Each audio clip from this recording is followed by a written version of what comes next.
اچھا، کچھ علماء نے کہا کہ قبروں کے اوپر عمارتیں بنانے کا تذکرہ خود قرآن کے اندر آیا، خود قرآن میں آیا۔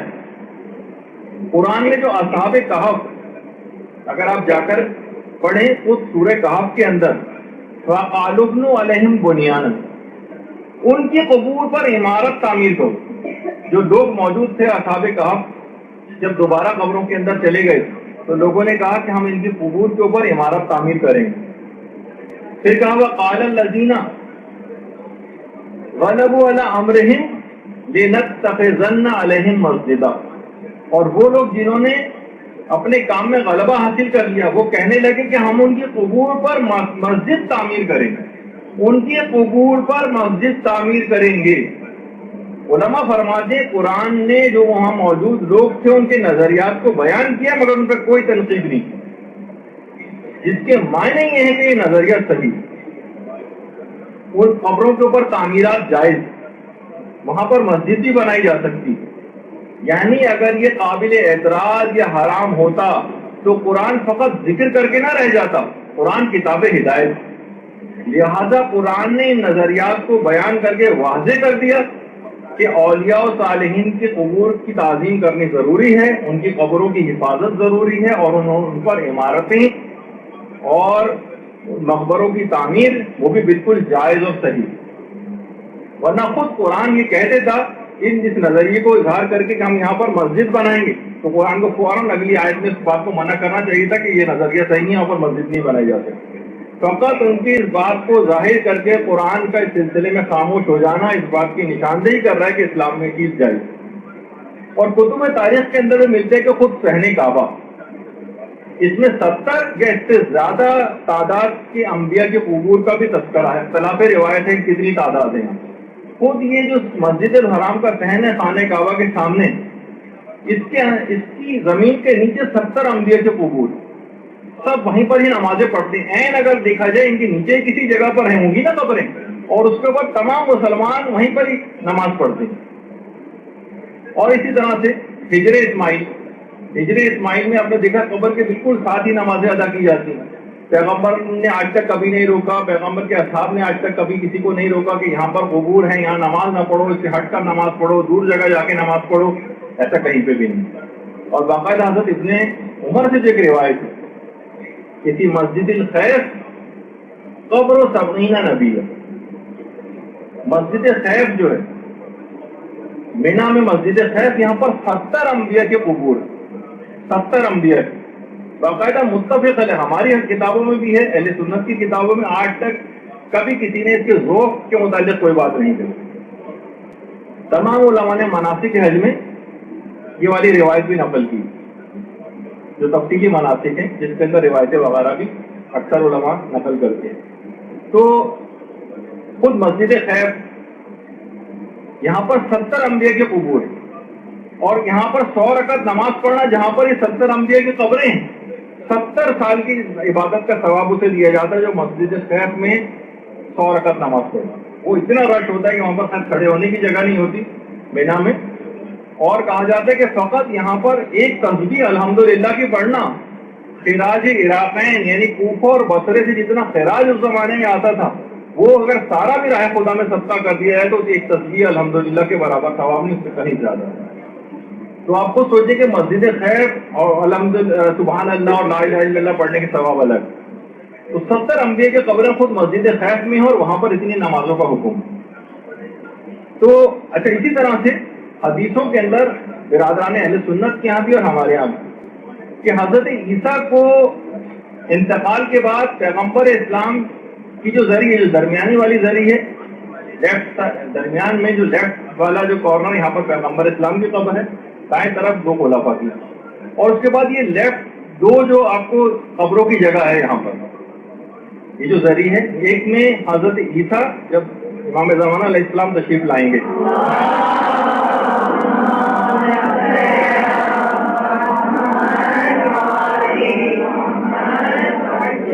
رسول خدا کے پہلو میں ان کو دفن کیا جائے گا، اور ایک علماء ہمارے بیان فرماتے ہیں کہ امام زمانہ علیہ السلام بھی اپنے انتقال یا شہادت کے بعد یہیں پر دفن ہوں گے پیغمبر اسلام کے پہلو میں۔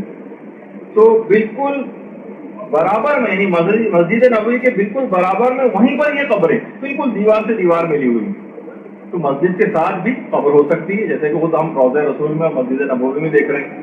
اور روضے کو مسجد سے متصل بھی کیا جا سکتا ہے، جیسے کہ رسول کا روضہ مسجد نبوی سے بالکل متصل ہے. نمازوں کی جگہ ٹھیک ہے الگ ہے، روبہ قبلہ ہو کر وہاں نمازیں پڑھتے ہیں. کوئی رسول خدا کی قبر کو قبلہ بنا کے تو نماز نہیں پڑھتا.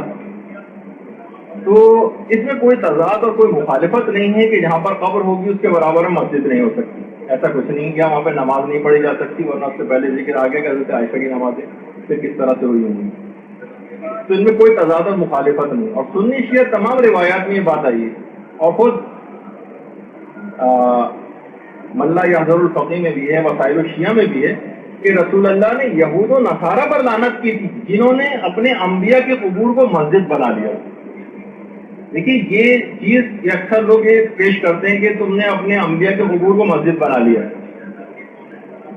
تو اس زمانے میں یہود و نصارہ نے انبیاء کی قبور کو قبلہ بنا کر عبادت شروع کر دی.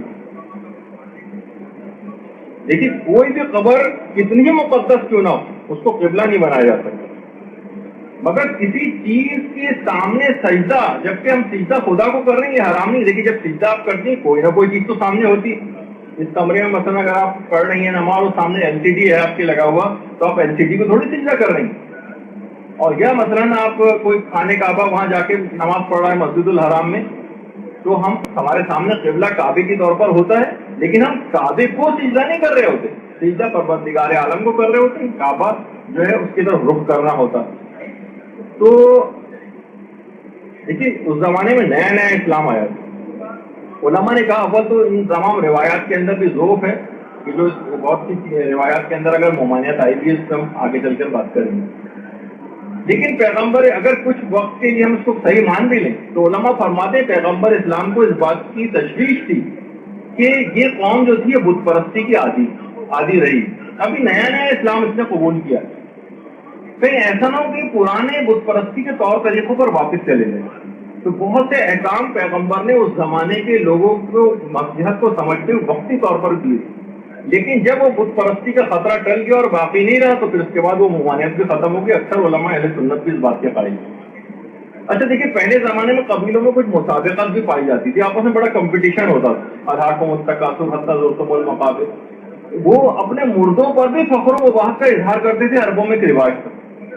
دیکھیے بہت سے لوگ اپنی دولت کے اعتبار سے اپنے مردوں کو عام لوگوں کے لیے یعنی بالکل عام سے افراد ہیں، لیکن کیونکہ اپنے فخر و وباہت کا اظہار کرنا مقصد ہے، آج بھی کتنے ممالک کے اندر امیر کبیر افراد اپنے مردوں کے لیے اتنے بڑے بڑے اور عالیشان محل نما جو ہے وہ مقبرے بنا دیتے ہیں عام افراد کے لیے، اپنی دولت کے اظہار کے لیے، اس کے شان و شوکت کے اظہار کے لیے، اپنے بڑے عہدوں کے اظہار کے لیے بڑی بڑی عمارتیں وہ بن جاتی. بہت سے لوگ تو یہ کرتے ہیں کہ مردہ رہے اس کے ساتھ اس کی قبر میں اپنے شان و شوکت کے اظہار کے لیے کمپیوٹر بھی رکھا جا رہا ہے اور ڈریسنگ ٹیبل بھی رکھی جا رہی ہے اور صوفے بھی رکھے جا رہے ہیں. ہونا یہ نہیں یہ ہے. اس زمانے میں بھی بعض اوقات یہ عربوں کے اندر جو ہے اپنے مردوں پر فخر و وباہت کی مسابقت پائی جاتی ہے، یعنی کمپٹیشن ہوتا تھا. تو اگر یہ سب کچھ ہونے لگے گا اور اس پہ بڑی بڑی عمارتیں بننے لگیں گی تو عام آدمیوں میں طبقاتی نظام ہونے لگے گا. پیغمبر اسلام اسلام نے بھی اس بات کو پسند نہیں کیا کہ اس طرح کے طبقات مردوں کے سلسلے میں پیدا ہو جائیں. صرف بزرگان جو انبیاء ہیں، اولیاء ہیں، ائمہ ہیں، بڑے بڑے علماء ہیں جن کی تصاویر آپ نے اس سے پہلے دیکھی، ان کی قبور پر تو گنبد قبے وغیرہ بنائے جا سکتے ہیں، لیکن عام آدمیوں کے لیے پیغمبر نے اس کو روکا اس زمانے میں، اس رجحان کو، ورنہ ایک ٹرینڈ جنم لے لیتا کہ عام آدمیوں میں شان و شوکت اور عمارت کا اظہار قبور کے ذریعے بھی کیا جانے لگتا. دیکھیے آج بھی بہت ساری چیزیں ایسی ہیں. ایک صاحب کا ایک زمانے میں میرے پاس فون آیا کہ میری والدہ کا انتقال ہو گیا اور ہاسپٹل کا بھی بہت قرضہ ہے، مجھ پر بہت ڈیزرونگ ہوں، لیکن مجھے فوری طور پر سوئیں کی مجلس کیونکہ میں نے فلاں مشہور ذاکر دین سے پڑھوانی ہے ورنہ خاندان میری ناک کٹ جائے گی، اور اس نے 50,000 روپے مجھ سے ڈیمانڈ کی. تو مجھے 50,000 روپے کہیں سے قرضہ دلا دے جبکہ ہاسپٹل کا قرضہ بھی موجود. فخر و وباہت کا اظہار مردوں کے ذریعے. تو عربوں میں بھی دیکھیے مردوں پر فخر کا اظہار کیا. اگر یہ رجحان فروغ پا جاتا تو ہو سکتا ہے کہ اس زمانے میں لوگ ان اجازتوں سے ناجائز فائدہ اٹھانے لگے. دیکھیے بہت ساری چیزیں ایسی ہیں کہ مثلاً بہت سی مراسم عزاداری کو بھی اگر شتر بے مہر کی طرح آزاد چھوڑ کر عام لوگوں کے ہاتھ میں دے دیا جائے، علماء دین جو کہ سمجھ سکتے ہیں کون سی رسم کس طرف لے جا سکتی ہے. جیسے کہ آپ نے دیکھا کہ لوگوں نے اس کے خلاف ایک بکروں کا خون پینے والا جو ایک سلسلہ شروع ہو گیا، لیکن کیا ہے کہ یعنی قوم نے بہرحال ایک اسٹرانگ ریئیکشن شو کیا، اور ایک آدھ دفعہ کے واقعے کے بعد پھر وہ کام نہیں ہوا. تو کسی بھی انحراف کو بہت شروع میں روکنا ہوتا.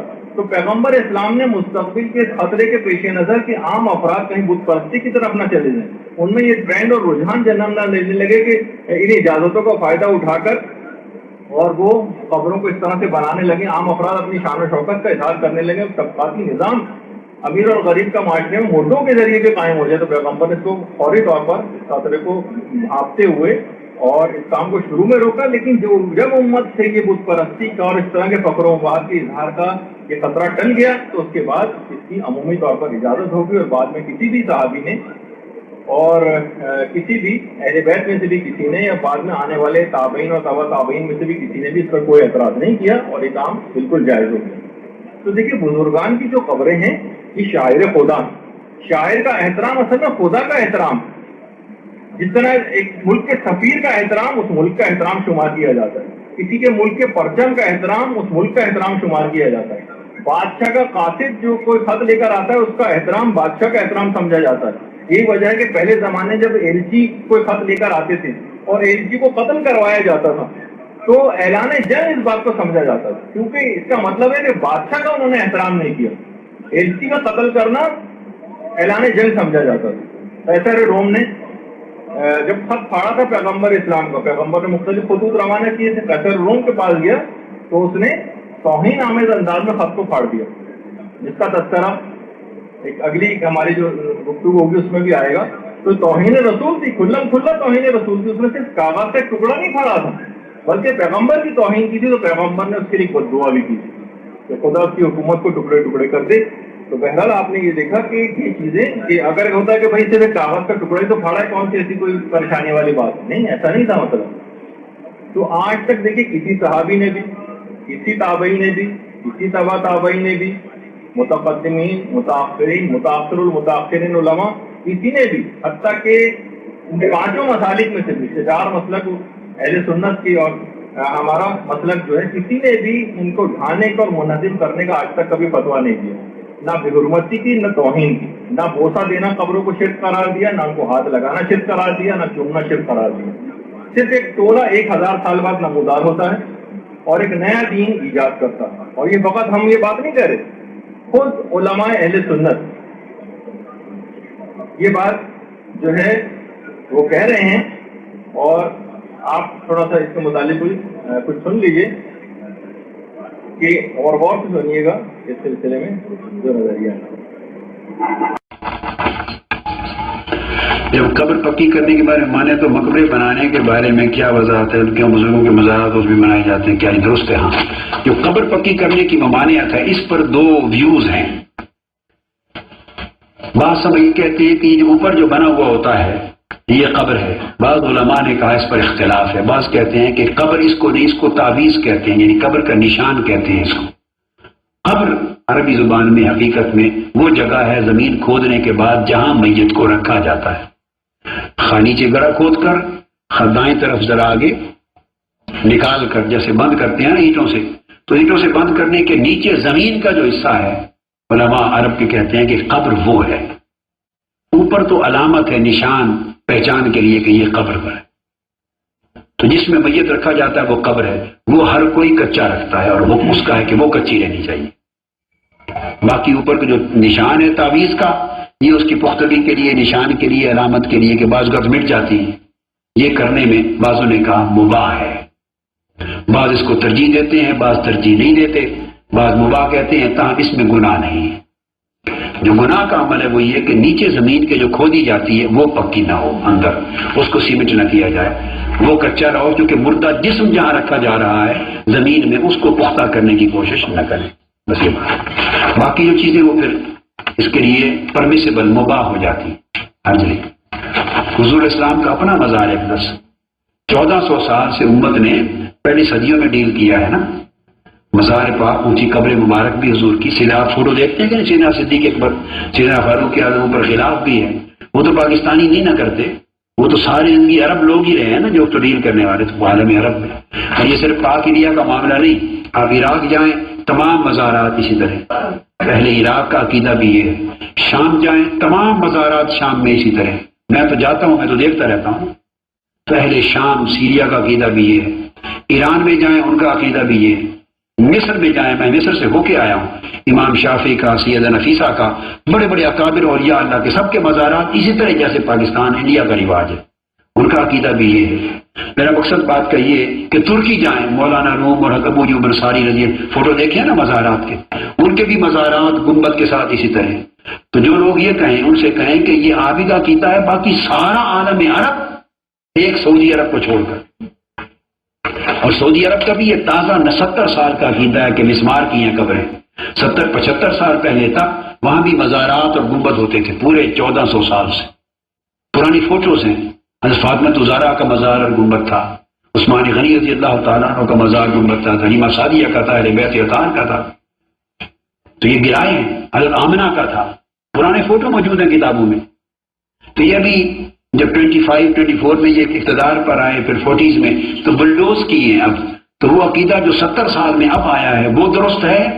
یہ سعودی عرب میں جو 1400 سال اس سے پہلے رہا ہے وہ درست ہے. بڑی سمپل بات. بعض لوگ کہتے ہیں دیکھو جی اسلام عرب سے شروع ہوا، سعودی عرب اس مکہ مدینہ سے، ان کی بات ماننی چاہیے. تو اسلام 70 سال میں ابھی شروع ہوا یا 1400 سال پہلے شروع ہوا؟ یہ جو انہوں نے چینجز کی ہیں یہ تو اس اقتدار میں سعودی گورنمنٹ کے قیام کے بعد نئی چیزیں لائے ہیں. ان سے پہلے کیا تھا؟ صدیوں تک وہ وہی طور طریقہ تھا جو آپ کا ہے. اور یہی آج عالم عرب میں ہے، عالم عجب میں ہے. میں نے آپ کو فلسطین کا بتایا، اردن میں بتایا، سارے ملک دنیا بھر میں جہاں جائیں تو سب کا عقیدہ یہی ہے. کچھ لوگ سعودی عرب کے زیر اثر ابھی پیدا ہوئے صدی، اس موجودہ صدی کے اندر کچھ گلف میں آ گئے، کوئی سعودی عرب میں، کچھ پاک اور انڈیا میں. انہوں نے ایسے مسائل اور فتنے چھڑے ہیں کہ اسلام میں یہ نہیں، یہ نہیں، یہ نہیں. انہیں کہیں کہ یہ تمہارا پوائنٹ آف ویو پورے عالم عرب اور عالم اسلام میں بھی ایکسیپٹیبل نہیں ہے. پوری دنیا اسلام کے علماء آج بھی ان کی بھاری اکثریت 90%، مور دین 80% اسی عقیدے اور طور طریقے پر قائم ہے. وہاں بھی علماء ہی رہتے ہیں، محدثین ہیں، شارحین ہیں، اکابر ہیں. تو ایک ہی پوائنٹ ہوتی ہے. تو آپ نے دیکھا کہ صرف ہم ہی اس نظریے کے حامی نہیں ہیں، بلکہ علماء اہل سنت بھی اسی بات کے قائل ہیں. اس سے ایک مخصوص ایک چھوٹے سے ٹولے کو چھوڑ کر جس کا بھی ہم بار بار تذکرہ کر رہے ہیں. اچھا پھر ہم ان سے یہ کہتے ہیں کہ صرف یہی ایک چیز حرام تھی؟ کتنے اور ایسے حرام ہیں. کل تک آپ تصویر کو بھی حرام کہتے تھے، اور آج ہر مفتی ٹی وی پر آ رہا ہے اور اپنی تصاویر کھنچا رہا ہے اور اخبارات کے اندر تصویریں آ رہی ہیں. تو آپ خود اگر آپ دیکھیں تو امر بالمعروف اگر آپ کو کرنا ہے تو سب کو امر بالمعروف کریں نا. بعض اوقات تو خود بادشاہ وہاں پر آتا ہے اور بادشاہ آ کر قبر رسول کے سامنے ہاتھ اٹھا کر، جس میں ہر شخص کو وہاں پر روکا جاتا ہے، اور وہ خود آ کر وہاں پر قبر رسول کی طرف رخ کر کے قبلے کی طرف پش کر کے جو ہے وہ دعا مانگا، اور وہاں ہر ایک کو مشرک قرار دیا جاتا ہے اگر کسی نے قبر کے سامنے کھڑے ہو کر اس انداز سے کوئی دعا کی. لیکن بہرحال وہاں پر تو اس طرح کی بات جو ہے وہ نہیں ہوتی. پھر ہمیں یہ چیز نظر آتی. اتنی چیزیں ایسی تھی جس کو آپ کہہ رہے ہیں بار بار تصویر حرام ہے، تصویر حرام ہے، تصویر حرام ہے. وہاں پہ اکثر لوگ تصویر کھینچ رہے ہوتے ہیں. اکثر ابھی بھی بعض اوقات اب اتنا نہیں رہا لیکن پھر بھی کچھ منع کرتے ہیں. ہمارے مولانا غلام علی وزیری صاحب جب گئے تھے اور جنت البقیع میں وہاں نے کہا تھا کہ تصویر کھینچنی حرام ہے، تو انہوں نے کہا، مولانا صرف یہ بات سنی اور اس کے بعد اپنی جیب سے نوٹ نکالا اور کہا کہ اس تصویر کے متعلق کیا خیال ہے آپ کا. تو بہرحال تو دیکھیے اگر بقیع کے گنبد حرام تھے تو پھر کیا وجہ ہے کہ روضہ رسول کا گنبد معاذ اللہ ثم معاذ اللہ نقل کفر نہ باشد، یعنی وہ بدرجہ اولا حرام ہونا چاہیے. جب بقیع کی گنبد حرام ہے تو اس پیغمبر خدا کی قبر پر تو اس حرام کو بدرجہ اولا اور حرام ہونا چاہیے، اور بقیع سے زیادہ روضہ رسول کو اس حرام سے بچانا ضروری تھا.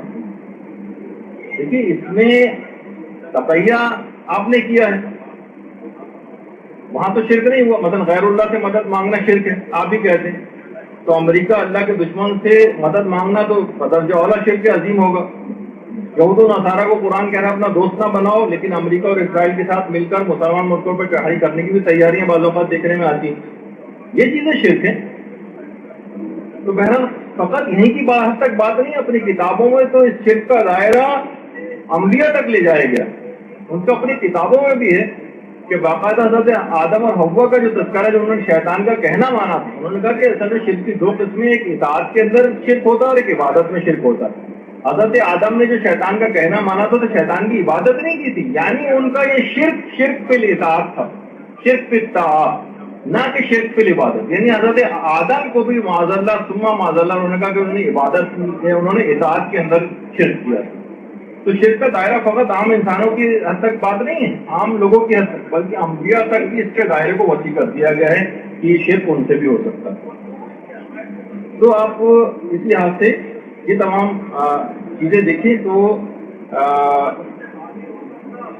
وہ علماء بھی جو کہ خود شیعوں کے بڑے سخت خلاف، جن کا بھی میں کلپ آپ کو دکھانے والا ہوں، مولانا عرفان شاہ صاحب، اگرچہ وہ خود شیعوں کے لیے وقت ان زبان کو استعمال کرتے ہیں، لیکن بہرحال جہاں اس کی بات آ گئی جنت البقیع کی، تو اس پہ انہوں نے کیا اپنی رائے کا اظہار کیا وہ بھی ذرا غور سے سنی، کہ فقط یہ نہیں کہ جو شیعت سے قریب یا کچھ عقائد میں کچھ ملتے جلتے ہیں ان افرادی کا صرف نظریہ ہے، بلکہ جو شیعت کے مخالفین ہیں ان کا بھی نظریہ جنت البقیع کے سلسلے میں کیا ہے۔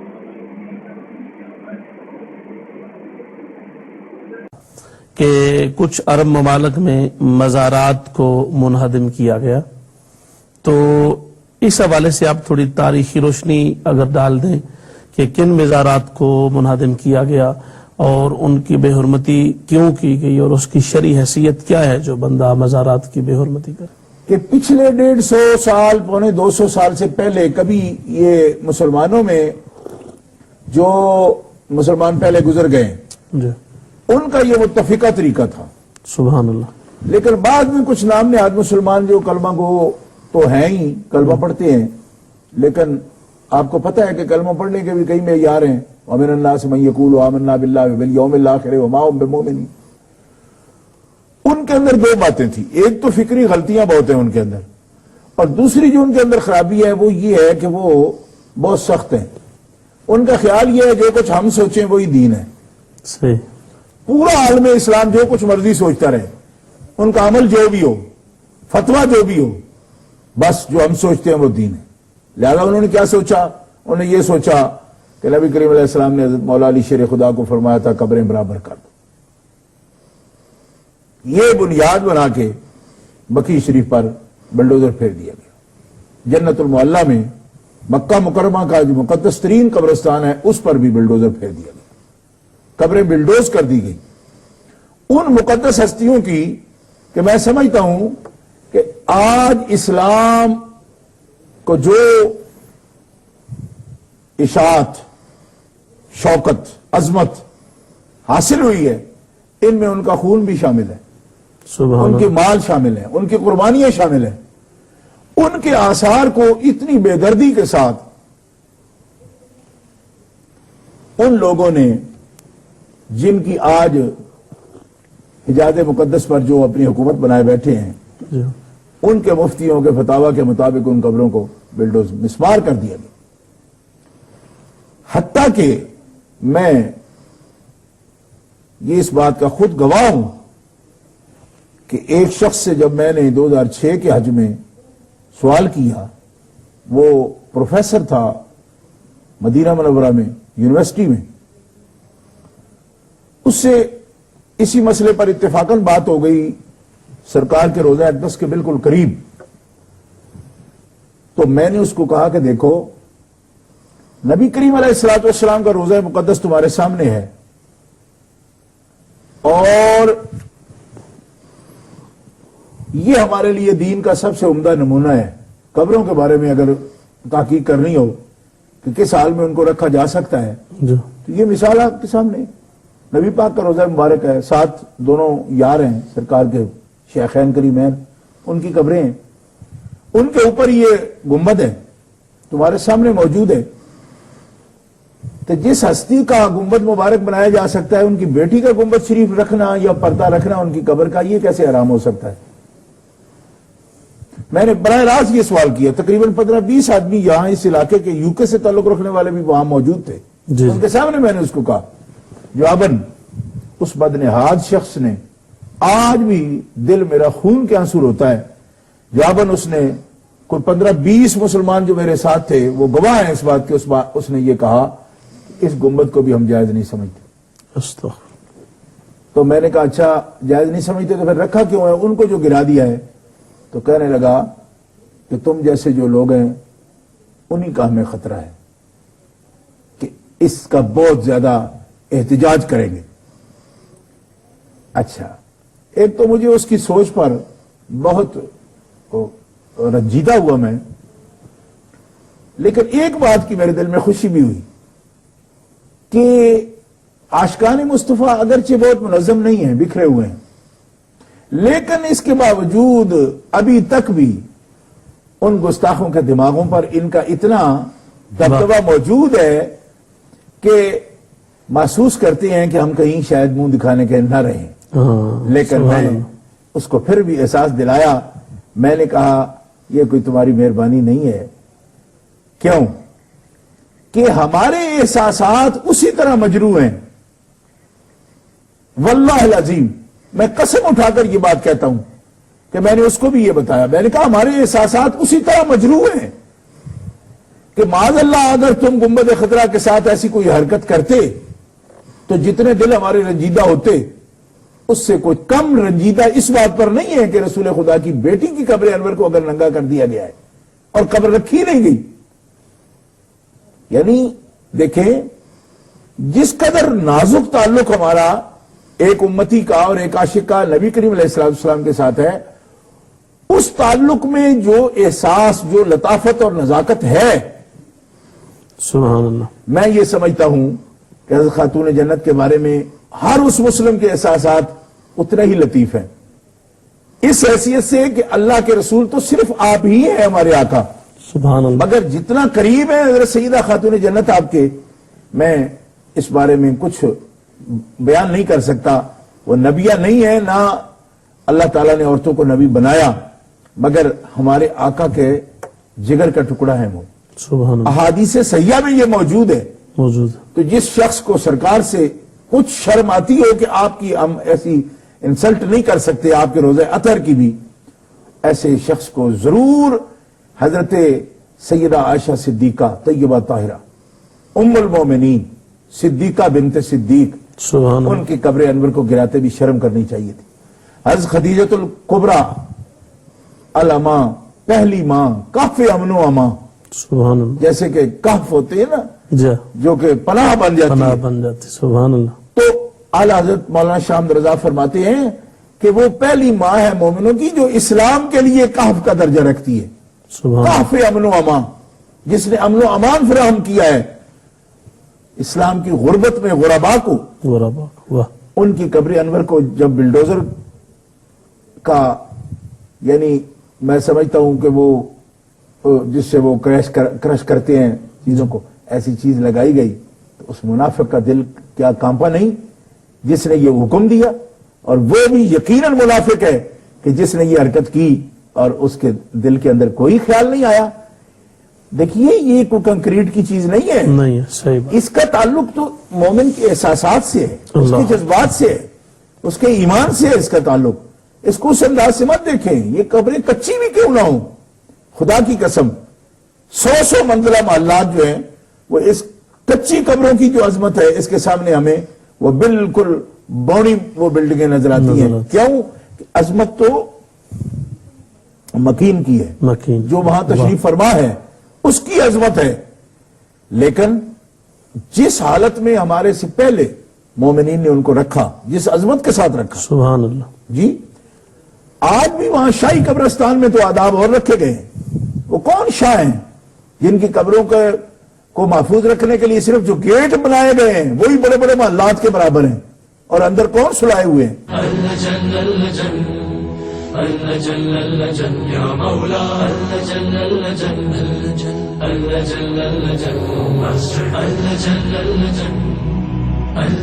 يا صاحب السماء اللجن